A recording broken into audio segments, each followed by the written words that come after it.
taariikhdii madoobeed ay noloshayda.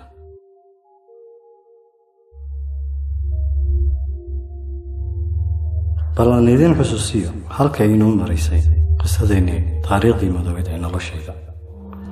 waxay inoo maraysay ninkii ahaa Cabdulaahi hooyaday intuu dul yimid ku yiri adigu waad nasiib badan tahay, balse rasaas ayaan doonanayaa. haddaan kuugu imaado guriga adiga iyo carruurtaada ogow ninkaaga inaad raaci doontaan. bal maxaa xiga? maxayse gabadha ka tiri? markii uu tegay hooyaday annaga ayay inoo cabsatay oo ay nala soo carartay, waxayna ina keentay reer aan qaraabo ahayn gurigoodii.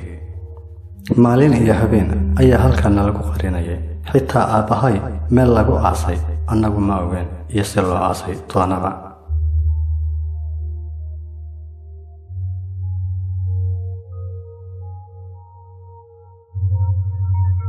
markii dambe ayaa waxaan maqlnay aabbahay in ay aaseen odayadii deegaanka.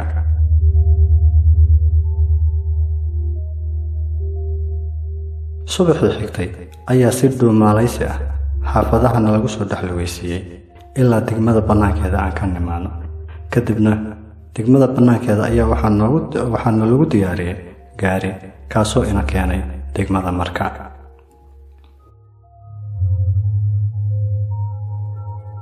kadib ninkii wuxuu la wareegay beeraheennii iyo guryaheennii.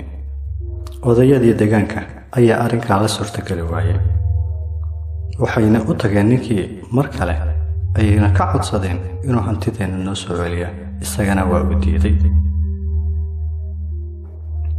kadib waxaa laga dhameeyey xitaa inuu noo soo celiyo guriga keliya ee aan degnayn si annaga aan ugu noolaano, maadaama aynu nahay carruur iyo hooyadood oo meel ay aadaan aanan aqoonin. balse alla mahadii wuxuu oggolaaday inuu gurigeenna inoo celiyo halkii guri kale iyo beerihiina uu isaga qaato. waxaan ku soo laabanay degmadeennii Janaale gurigeennii. odayadii ayaa waxay inoo soo ururiyeen lacag yar oo ah in aan ku noolaano. degmada Janaale waxa ay caan ku ahayd ilaa ay xilligii Talyaaniga maalinta Jimcaha inuu suuq weyn ka furmo, kaasoo iskugu imaan jireen gobollada Soomaaliya oo idil.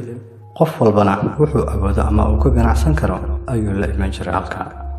hooyadayna waxay bilowday ganacsi yaryar